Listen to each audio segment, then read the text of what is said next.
Hola chicos, bienvenidos a esta cápsula sobre lo básico que deberías saber de conceptos en historia y ciencias sociales. Mi nombre es Gisela Díaz y soy tu profesora en línea de esta área. ¿Qué veremos el día de hoy? Bueno, hablaremos principalmente sobre describir el vocabulario específico disciplinar y comprender conceptos mediante estrategias de conceptualización. Así que, manos a la obra y nuestra primera pregunta es, ¿por qué es importante manejar un vocabulario específico? Te invito a realizar esta reflexión. Si necesitas pausar tu video, realízalo desde la comodidad de tu hogar.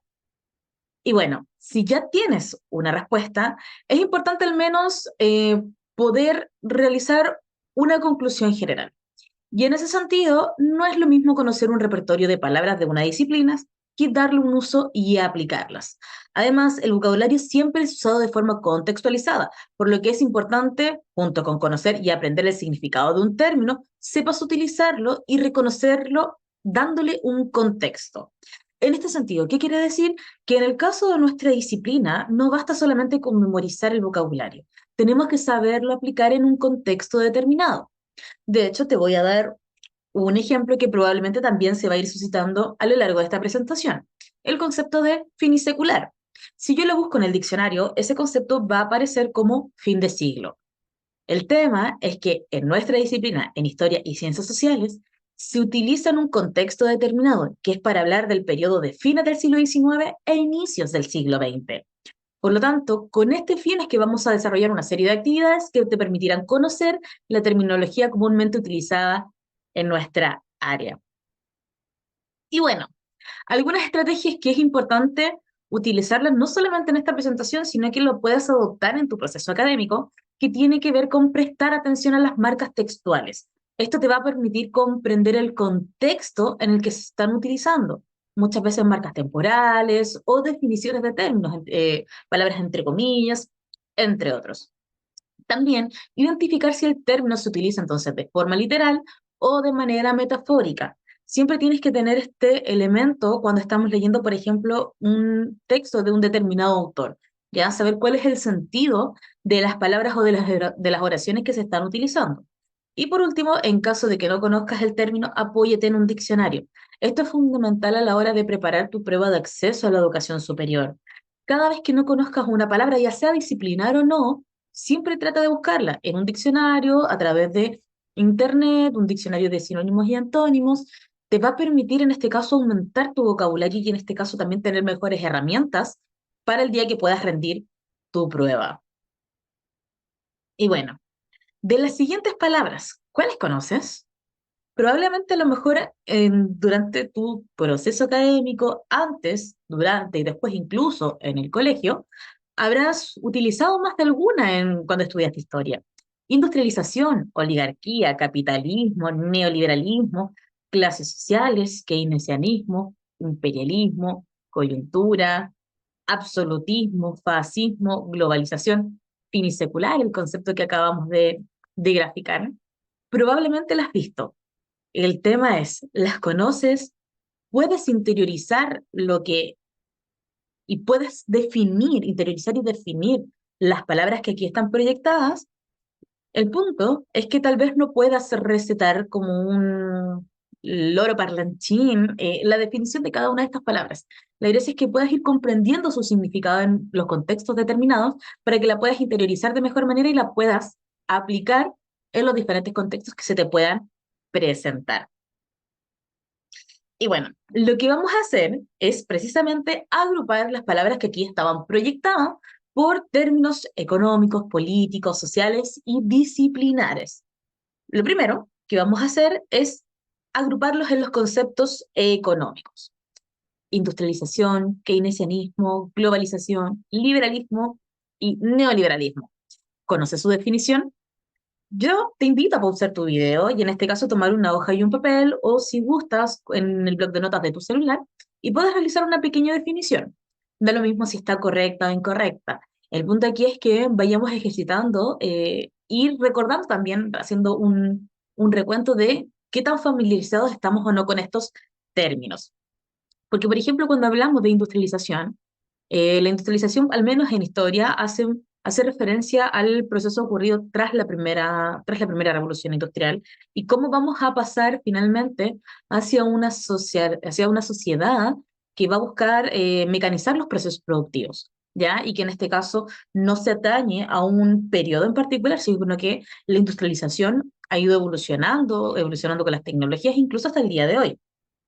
Respecto del keynesianismo, el keynesianismo precisamente habla de la teoría económica que surge, en este caso, tras la crisis del 29, ya de la caída de la bolsa de Wall Street, la crisis económica estadounidense, y finalmente va a ser un modelo mixto en el que, en sencillas palabras, evidentemente está, en donde tanto el mercado como el Estado van a convivir en la economía.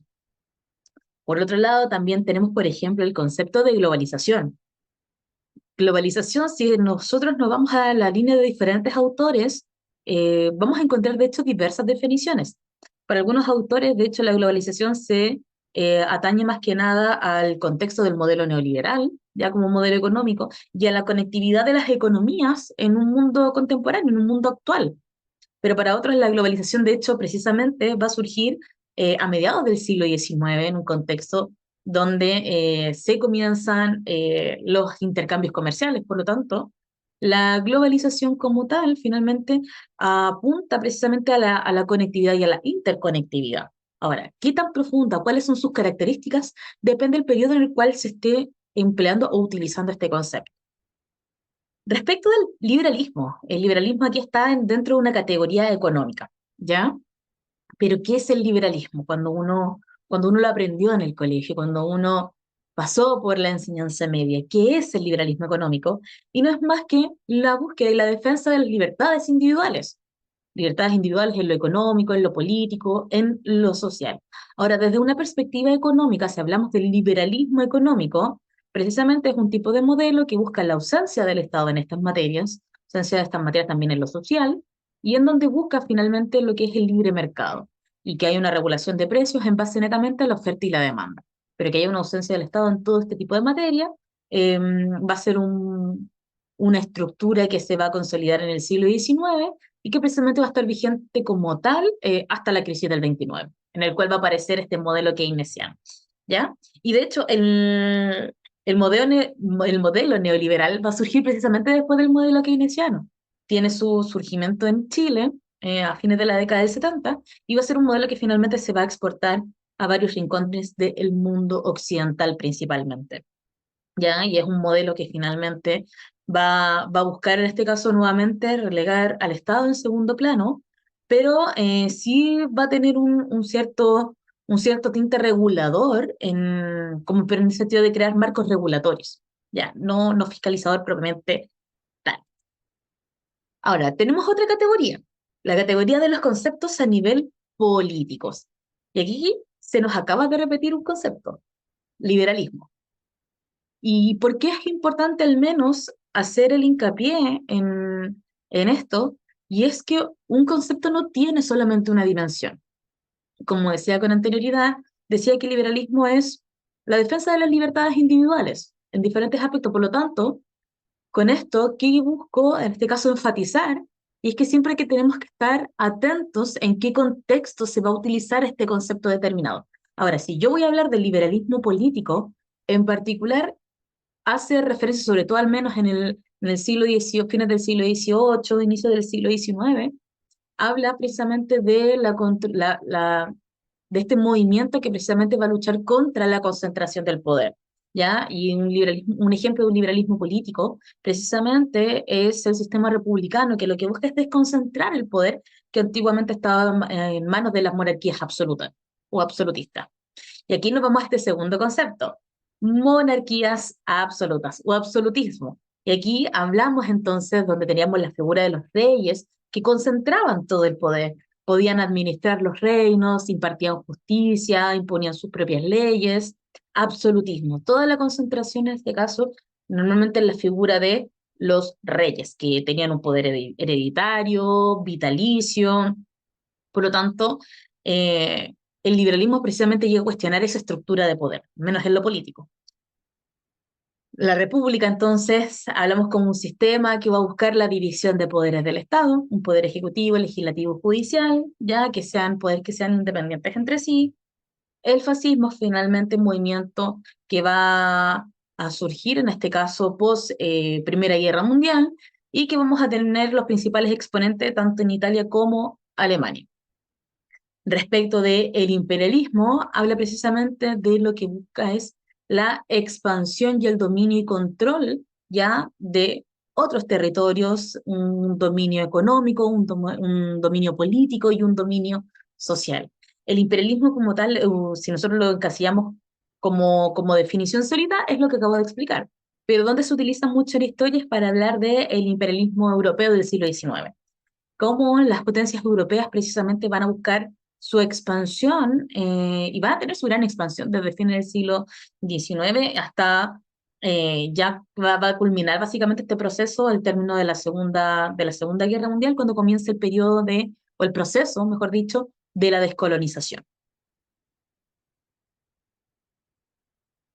Ahora, conceptos sociales. Probablemente también aquí te has ido familiarizando, ya sea al momento de preparar tu prueba de acceso a la educación superior o en el colegio, porque son conceptos que se suelen utilizar mucho en la disciplina. Como por ejemplo, clases sociales, oligarquía, burguesía, estamento o aristocracia. Aquí vamos a realizar una primera distinción entre clases sociales y estamentos, una diferencia que te sea sencilla de poder ubicar o localizar. Cuando hablamos de las clases sociales, estamos hablando de que ocurre una movilidad social, ¿ya? Por ejemplo, tu querida profe aquí de historia se saca el quino, bueno, automáticamente va a ascender económicamente hablando. Pero si se pone a viajar el mundo, derrocha todo el dinero en juegos de azar y la vida es loca, la vida es soy, la vida es soy, bueno, y pierdo todo mi dinero, voy a volver a descender. Hay movilidad, ¿ya? Esa movilidad que en este caso la del poder adquisitivo y la del dinero. Mientras que en el estamento o una sociedad estamental, ¿ya? Se caracteriza por ser sociedades estructuradas y jerarquizadas. Es decir, existen estamentos en donde tú naces finalmente, vas a morir. Es decir, aquel que nació siendo hijo de campesino, toda su vida va a seguir el oficio de sus padres, que en este caso no va a poder ascender. O si naciste, por ejemplo, dentro de la realeza, digámoslo de alguna manera, aunque te quedes en la ruina, siendo parte, por ejemplo, de la propia aristocracia o de la realeza en sí, aunque no tengas dinero, no tengas, pierdas toda tu fortuna, nunca vas a perder los privilegios que te dio el nacer en este lugar determinado, ¿ya? Entonces, esa es la diferencia entre una sociedad estamental y una sociedad de clases. Cuando hablamos de sociedad de clases es porque hay movilidad social, mientras que cuando hablamos de sociedades estamentales es porque son sociedades estructuradas y jerarquizadas. No hay movilidades, ¿ya? Ni hacia arriba ni hacia abajo. Ahora, respecto de la aristocracia, principalmente es este grupo social, ya que se caracteriza principalmente por tener su poder a través de la obtención de la tierra. La burguesía, principalmente eh, también es un concepto que evoluciona según la periodificación que estoy estudiando. Hablar de la burguesía en el siglo XIII no es lo mismo que hablar de la burguesía en el siglo XIX, ¿ya? Y en este caso, a la hora de estudiar para la prueba de acceso a la educación superior, principalmente está contextualizado en la burguesía del siglo XIX, que es aquel grupo social que en este caso tiene un gran poder adquisitivo, pero no tiene privilegios políticos, porque esos privilegios políticos estaban relegados para la aristocracia, para la nobleza, ya para aquellos que tenían estos títulos que simplemente se les otorgaban por el hecho de nacer en una familia determinada. ¿Ya? Y que van a ser en este caso, va a ser este grupo social, la burguesía, quienes van a ser los que van a liderar la lucha en el siglo XIX por las transformaciones estructurales en las formas de gobiernos. Son aquellos que van a precisamente ir a la vanguardia respecto de las llamadas revoluciones liberales, ¿ya? Y por último, en este caso, la oligarquía precisamente surge como una fusión entre la aristocracia y la plutocracia, aquellos que solamente tenían el dinero, un concepto que se utilizaba en América Latina. Y en este caso, a través de este grupo social que nace a través de la unión matrimonial entre los grupos aristócratas y plutócratas, van a nacer en este caso la oligarquía, ya que en este caso se conoce también como el gobierno de unos pocos, pero finalmente se van a transformar en un grupo social que va a tener un gran poder político y un gran poder económico. Ahora, este término también tiene muchas definiciones y que lo podemos encontrar incluso desde la antigua Grecia, pero el que les acabo de mencionar es el que normalmente se utiliza a la hora de, en este caso, rendir tu prueba de historia. Ahora, siguiente categoría, conceptos disciplinares. Y aquí probablemente son conceptos que no estamos tan familiarizados porque no solemos, de hecho, utilizarlos tanto ni en el léxico ni en un vocabulario habitual, ¿ya? Conceptos como estructura finisecular, hegemonía, coyuntura, revolución. Hay algunos conceptos que incluso como que se manosean un poco, es decir, se utilizan tanto y a veces de mala manera que nos llevan a concepciones erradas, ¿ya? En este sentido, vuelvo a mencionar que el concepto finisecular habla principalmente de, como definición de diccionario, fin de siglo. Pero en el caso de historia, como concepto disciplinar, hace alusión específicamente a fines del siglo XIX e inicios del siglo XX. A ese periodo, en concreto, sería como desde un aproximado, ¿ya? Esto no es una torta exacta, pero sería como desde 1890 hasta máximo 1920, como es el tramo, de alguna u otra manera. Pero normalmente uno suele definirlo como fines del siglo XIX e inicios del siglo XX, ¿ya? En el caso de historia. Cuando hablamos del concepto de hegemonía, superioridad, dominio, control, por lo tanto, cuando aparecen estos términos como la hegemonía europea en el siglo XIX, bueno, hay un- hay una connotación implícita de que Europa finalmente era superior en muchos aspectos en ese contexto, bueno, tenía un control determinado. O la hegemonía estadounidense en el ámbito militar, por ejemplo. Decir que hay contra una superioridad o un dominio ya de quien estamos utilizando como ejemplo. Respecto del concepto de revolución, la revolución implica que hay un cambio abrupto en la estructura del lugar donde se realiza, es un cambio abrupto y rápido, ¿ya? Por eso hablamos, por ejemplo, de la Revolución Francesa, la Revolución Industrial, entre otras revoluciones. Lo que busca es un cambio drástico de la realidad conocida. Y dos conceptos que van de la mano, el de estructura y el de coyuntura, tiene que ver netamente aquí con nuestra disciplina y tiene que ver con el estudio histórico. Cuando nosotros hablamos de estructuras o también se conocen como los factores estructurales de un determinado proceso, estamos aludiendo a aquellos factores de larga duración, aquellos elementos que son de larga data en el tiempo. Mientras que la coyuntura tiene que ver con un hecho puntual, pero que es de gran relevancia y magnitud, que cambia radicalmente el presente y genera un antes y un después. Si esto, por ejemplo, lo llevamos a la práctica o le ponemos un ejemplo histórico concreto, podría ser contexto Primera Guerra Mundial.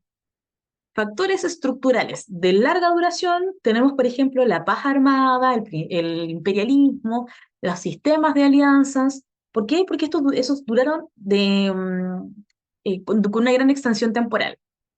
Factor coyuntural, factor detonante de la Primera Guerra Mundial, aquel que generó un antes y un después que fue tan importante que cambie la realidad conocida, tenemos el asesinato del archiduque Francisco Fernando, ya heredero al trono del Imperio Austrohúngaro, dado que tras ese asesinato se le declara la guerra, en este caso a Serbia, y con ello se inicia la Primera Guerra Mundial.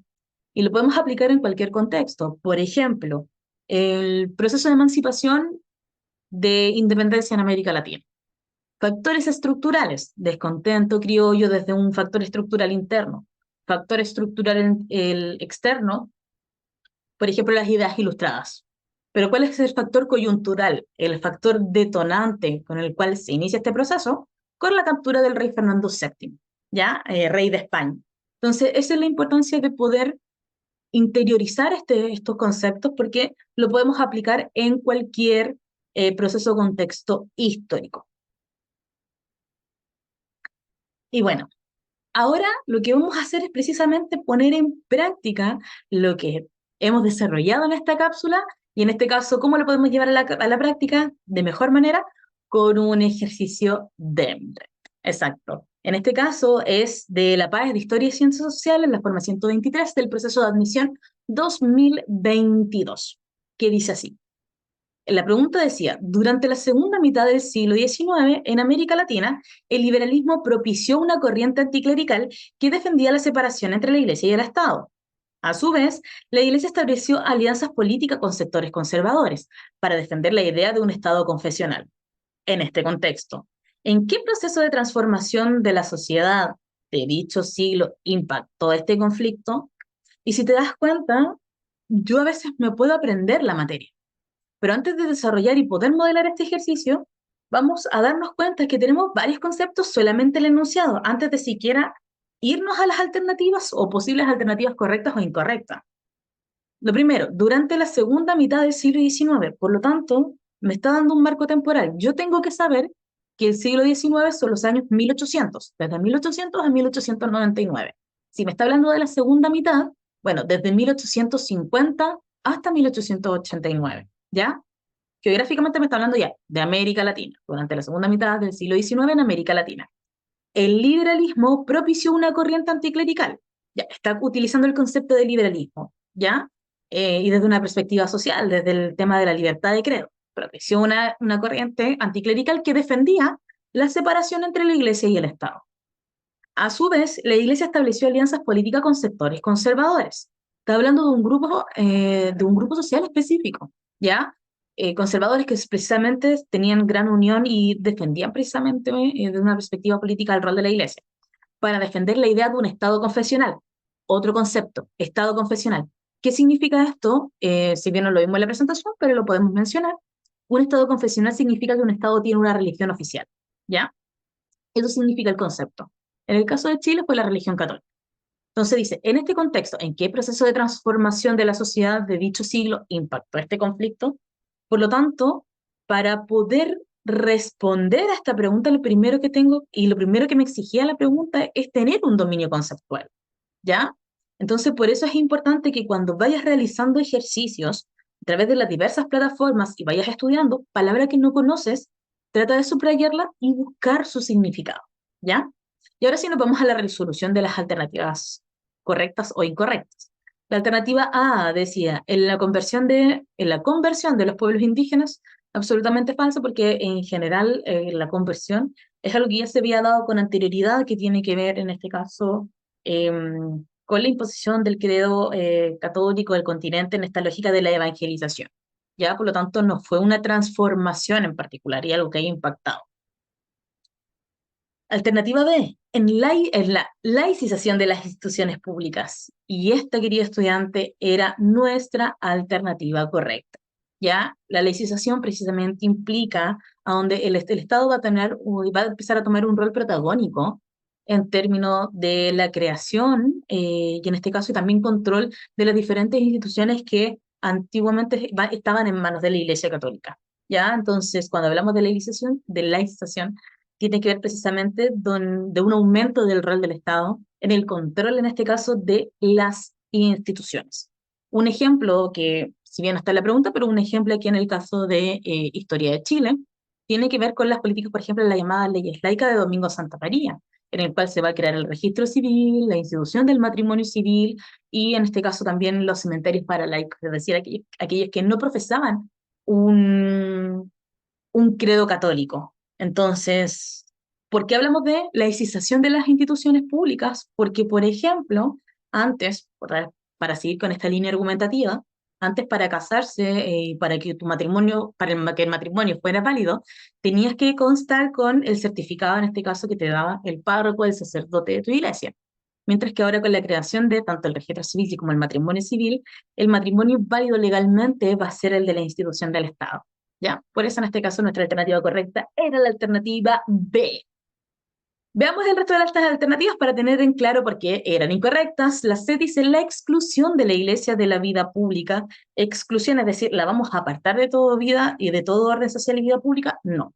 Lo que sí va a comenzar, tanto en Chile como en América Latina, es una disminución del rol de la iglesia, ¿ya? Dentro del Estado. Una disminución del rol de la iglesia en el Estado. Eso sí, pero la palabra exclusión es radical, por lo tanto implica apartar, y eso en este caso es falso. Y la alternativa B dice, en el desarrollo de la doctrina social de la Iglesia, va a ser algo, la pregunta dice, ¿en qué proceso de transformación de la sociedad de dicho siglo impactó este conflicto? Y no, de hecho es algo que se venía generando con anterioridad. No fue un impacto y un cambio en este caso respecto al desarrollo de la doctrina social de la Iglesia. Siguiente ejemplo, siguiente ejercicio donde necesitamos aplicar los conceptos de manera adecuada para responder de manera correcta. Esta pregunta también es sacada del DEMRE de la prueba de Historia y Ciencias Sociales de la forma 123, proceso de admisión 2022, que dice así. Durante la dictadura militar en Chile, entre 1973 y 1990, se cometieron violaciones sistemáticas a los derechos humanos. ¿Cuál fue uno de los factores que permite sostener el carácter sistemático de estas violaciones?